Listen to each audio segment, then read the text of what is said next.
arrived at the First Lady Conference Hall, Presidential Villa, at about 9 p.m. yesterday. Also at that meeting was Niger State Governor Muazu Aliyu. The federal government has been asked to employ a multi-dimensional approach to security challenges in the country, particularly the Boko Haram insurgency in the northeast, as military intervention is a small part of counter-terrorism strategy. This and some other decisions were taken at the second Eminent Persons and Expert Group meeting at the National Institute for Policy and Strategic Studies, NIPS, with the aim of looking at transforming security in the country. Residents of Kokori in Delta State have been asked to cooperate with the troops of Sector 1 Operation Pulo Shield deployed to the community in the ongoing operations to restore peace to their land.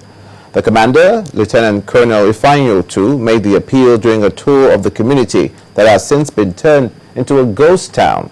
According to him, suspected kidnappers and militants loyal to notorious kidnapper Mr. Kelvin Ibruve, who are processing his arrest, blocked the roads, burnt vehicles, looted property, and even fired at troops from their shrine.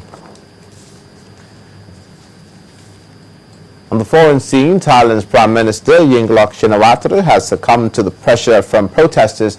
She says she will dissolve parliament and call for an election after sustained protests in the capital, Bangkok.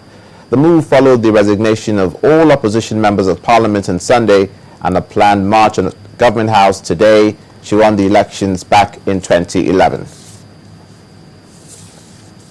And those were the headlines. For all our top stories, please go to our website, channelstv.com. Harriet, back to you. Well, thank you so much, Olumide. Now let's take a look at what the numbers are looking like across major bourses. We'll start from the U.S. market. It closed on Friday all in the green. And, well, they seem to have bounced back after an upbeat November jobs report, which most of the markets had actually been anticipating. And it had the jobless rate falling to a 5-year low. As I said, the numbers closed all in the green. The Dow Jones Industrial Average appreciated by 1.26%. That's about 198.69 basis points higher. S&P 500 bounced back from a 5-session drop to close 1.12% higher at 1,805.09. The Nasdaq finished 0.73% in positive territory as well. It closed at 4,062.52. And the Asian market actually kicked off the week mostly higher today on the back of positive economic data from the world's second largest economy, and also after strong U.S. jobs data spurred great gains on Wall Street at the end of last week. The Nikkei 225 is up 2.21% to 15,637.89. The Shanghai Composite Index rose 2.73 basis points. That's about 0.12% higher to 2,239.84. The Hang Seng Index is also trading in positive territory.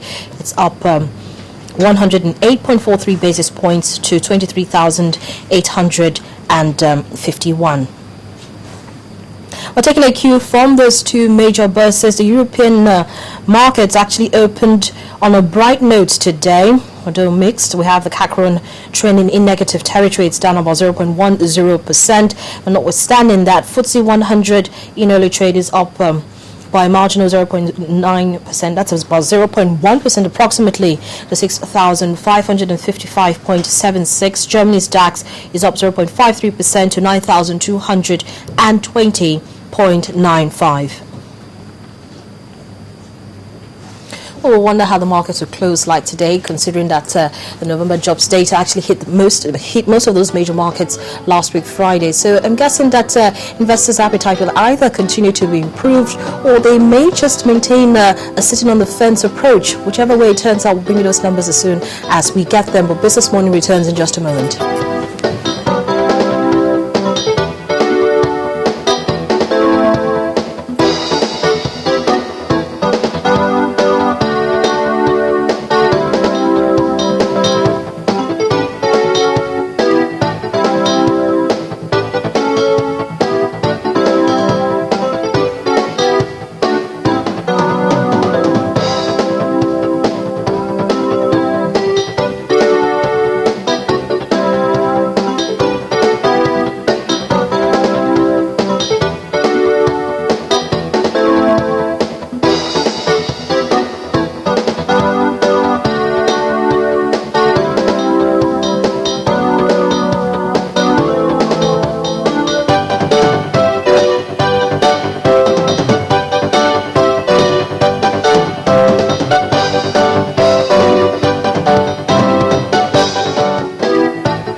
Welcome back. You're still watching Business Morning on Channels Television, broadcasting live from Lagos, Nigeria. As I said at the beginning of the program, our focus today is on IMF Article 4 consultation report.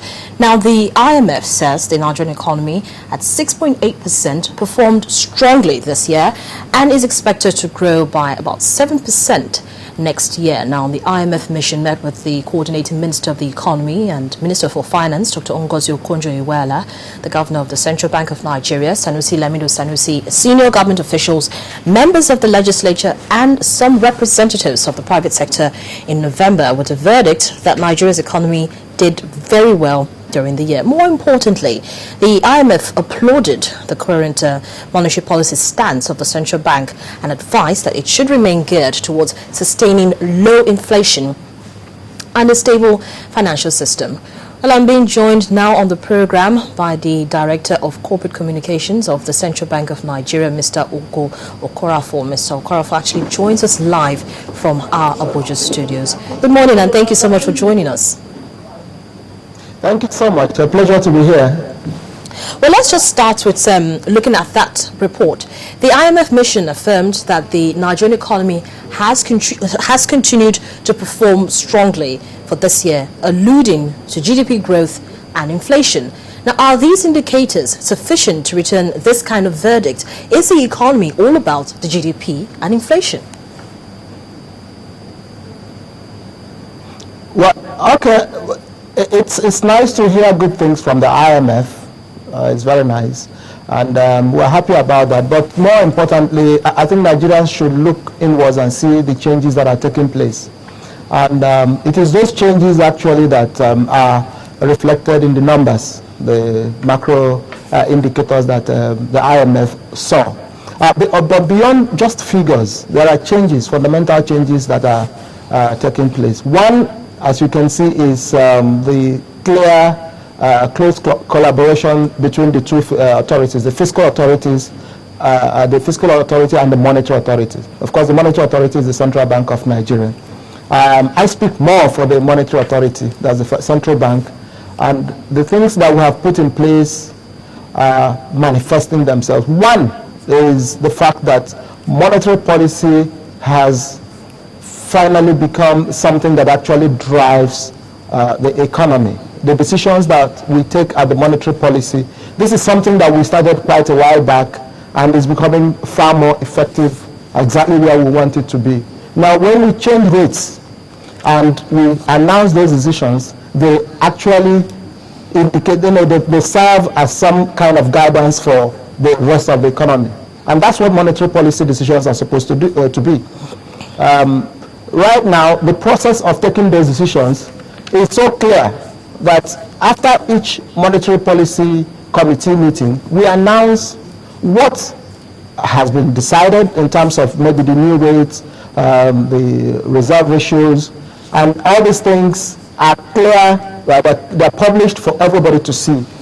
The 12 members of the Monetary Policy Committee give you their personal statements, tell you exactly what they believe in, what decisions they have taken, and why they have said the economy will go in a